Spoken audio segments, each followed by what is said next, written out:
और हमारे और आपके चेहरे में, सभी सूरत वासियों के चेहरे में शिव दिखेंगे। चेहरा हमारा आपका दिखेगा और आचरण अपने गुरु का दिखेगा। लोग तो कहेंगे कि ये तो शिव का आदमी है, ये तो साहब दीदी का आदमी है।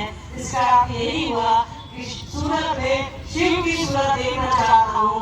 आपकी सूरत दिखेगी जरूर कि कोई सामने स्त्री है या पुरुष है, पर वो आचरण शिव का होगा, वो आचरण साहब दीदी का होगा। तो अपने सौभाग्य को ऐसा बनाइए कि आपको तो आशीर्वाद मिला हुआ है कि शिव आपके चेहरे से दिखेंगे, वैसा अपने मन को ले जाइए।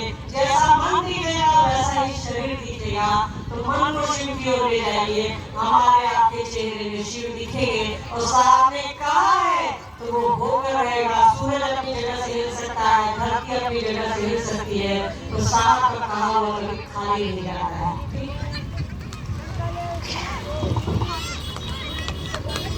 एक गुरु बहन की जिज्ञासा है, वो पूछ रही है कि हमारी आपकी सूरत में शिव दिखेंगे तो वहाँ फूल अगरबत्ती चंदन प्रसादी की जरूरत पड़ेगी क्या?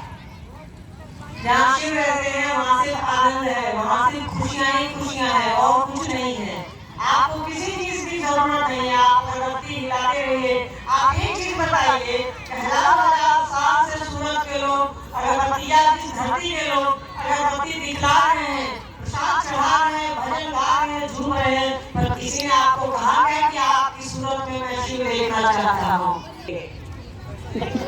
ठीक है, यही वो लोग की बातें। फिर भी हमारे आपके गुरु जब शिव होंगे, इन चीजों की जरूरत नहीं रहती, आवश्यकता नहीं है इन चीजों की। तो अपने गुरु का काम करिए। तीन सूत्र ही भजन है, तीन सूत्र ही अगरबत्ती है, तीन सूत्र ही प्रसाद है। इन तीन सूत्रों को करते रहिए और किसी चीज को करने की आपको जरूरत नहीं है। साहब दीदी के बने रहिए, बस बस यही करिए और कुछ भी करने की आवश्यकता नहीं है। लकड़ी के दाने हैं, इससे हमारा आपका ब्लड प्रेशर भी कंट्रोल रहता है। और सबसे बड़ी बात, हम आप कंगन पहनते हैं तो कोई पूछता है ये क्या पहने हैं, तो हमको और आपको बताने का मौका मिलता है।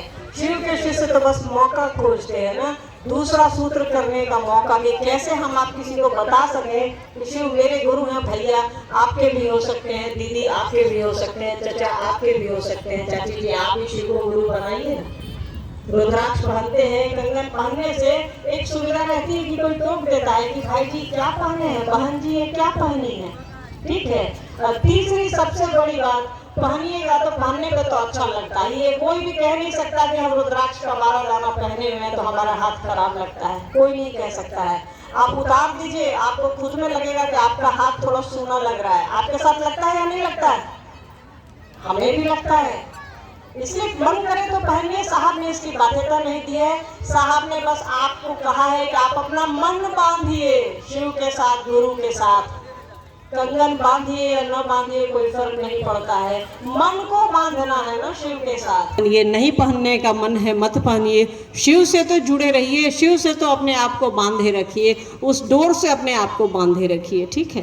बात है जिन्होंने जिज्ञासा की है, ये सिफारिश तो हमारी होनी चाहिए। साहब की एक चर्चा हम लोगों ने अभी फेसबुक पर डाला था कि जो व्यक्ति, कोई मनुष्य, कोई भी स्त्री और पुरुष जिसने अभी अभी शिव को गुरु माना है, जो मुझसे मिला तक नहीं है, जिसको मैंने देखा तक नहीं है, वो मेरे कलेजे का टुकड़ा है। साहब की किसी चर्चा में आपने सुना है कि उन्होंने अपने कलेजे का टुकड़ा 3 बच्चों को कहा है? आपको कहा है, आप उनके कलेजे के टुकड़े हैं, तो आप आशीर्वाद दीजिए कि हम काम कर सके। उल्टी नदी नहीं बहाइए। साहब ने कोई बेईमानी नहीं की है, ना हमारे साथ ना आपके साथ। साहब के पास जो भी था उन्होंने मिट्टी की तरह उठाकर, उन्होंने पानी की तरह उठाकर हमको और आपको बराबर से दे दिया। अब निर्भर करता है कि गंगा के पास आप पहुँचे हैं तो कटोरा लेके पहुँचे हैं कि ड्राम लेके पहुँचे हैं। साहब ने कोई बेईमानी नहीं की है आपके साथ। साहब के आप जितने प्रिय हैं, हम लोग उतने प्रिय नहीं हैं। साहब के लिए, साहब के शिव से, ये देखिए मेरे शब्द पे गौर कीजिएगा, साहब के लिए साहब के शिव से कलेजे का टुकड़ा है। शिव शिष्य कह देने से कोई साहब का शिव शिष्य नहीं हो जाएगा। साहब का शिव शिष्य होने के लिए आपको बहुत कुछ जगत में बहुत कुछ छोड़ना पड़ेगा, तब उनके साथ खड़े होना पड़ेगा, ये याद रखिएगा। शिखर की तलहटी में समस्त संकीर्णताएं तिरोहित हो जाती हैं। हाँ, शिव भाव के शिखर की तलहटी में समस्त संकीर्णताएं स्वतः समाप्त हो जाती हैं। साहब की पंक्तियां हैं, शिष्यानुभूति की पंक्तियां हैं। यहाँ हमारी आपकी संकीर्णताएं समाप्त नहीं हुई हैं। यहाँ हम लोग इतने लोग बैठे हैं, पूरा पंडाल भरा है। संख्या में मेरा हाथ थोड़ा तंग है, लोग सब बताएंगे या आप खुद अंदाज से कह सकते हैं कितने लोग बैठे हैं, पर मुझे तो दिख रहा है पूरा पंडाल भरा है।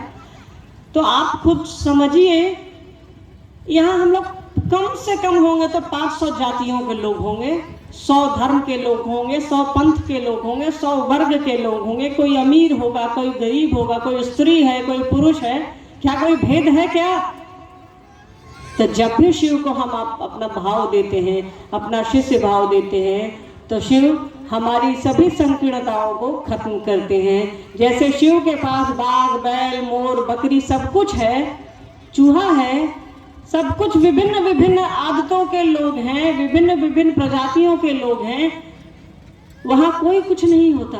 ना वहाँ बाघ जो है वो बैल को खाता है, ना मोर जो है सांप को खाता है। मालूम है ना कि मोर सांप का दुश्मन है, सांप दिखता है तो मोर मार देता है उसको, चूहा दिख जाएगा तो सांप उसको खा जाएगा। सब एक दूसरे के विपरीत स्वभाव वाले लोग। शिव का जो फोटो है, शिव की जो भगवान शिव की जो तस्वीर है, उसमें हम आप देखते होंगे, तो जब भी हमारा आपका मन शिव की ओर चलता है तो हमारी सभी संकीर्णताएं स्वतः समाप्त हो जाती हैं। लगता है कि अरे जो बैठा है वो भी मेरा अपना है, जो खड़ा है वो भी मेरा अपना है। हमको और आपको एक दूसरे की जाति नहीं मालूम है। हम आप यहाँ एक दूसरे के पास जाति पूछ कर नहीं आए हैं, हम आप एक दूसरे के पास शिव के शिष्य पूछ कर आए हैं कि गुरु भाई है, गुरु बहन आ रही है तो हम भी आएंगे। शिव के शिष्य जाति पूछकर कहीं नहीं जाते, धर्म पूछकर कहीं नहीं जाते। यही तो समस्त संकीर्णताएं खत्म कर देते हैं गुरु। हमारी आपकी सोच बदल देते हैं कि जो मछली खाता है वो भी मेरा है, जो मछली नहीं खाता है वो भी मेरा है। यही तो शिव गुरु की दया है, जो सारी सोच हमारी आपकी नकारात्मक सोच जो भी है अपने आप खत्म हो जाती है। जब गुरु अच्छे होते हैं, जब स्कूल अच्छा होता है तो बच्चा बेहतर तरक्की करता है, ये हमेशा याद रखिए। और गुरु जब शिव हो, विश्व गुरु हैं, जगत गुरु है, वो उनसे बड़ा कोई गुरु नहीं है, तो वो रिजल्ट भी विद्यार्थी का वैसा ही होगा। हमारी आपकी सभी संकीर्णताएं स्वतः खत्म हो जाती हैं। हमारा और आपका मन एक हो जाता है कि सभी अपने हैं, सभी को शिव की ओर जाना है, तो भेदभाव क्या करना है? सभी शिव के अंश हैं, तो भेदभाव क्या करना है?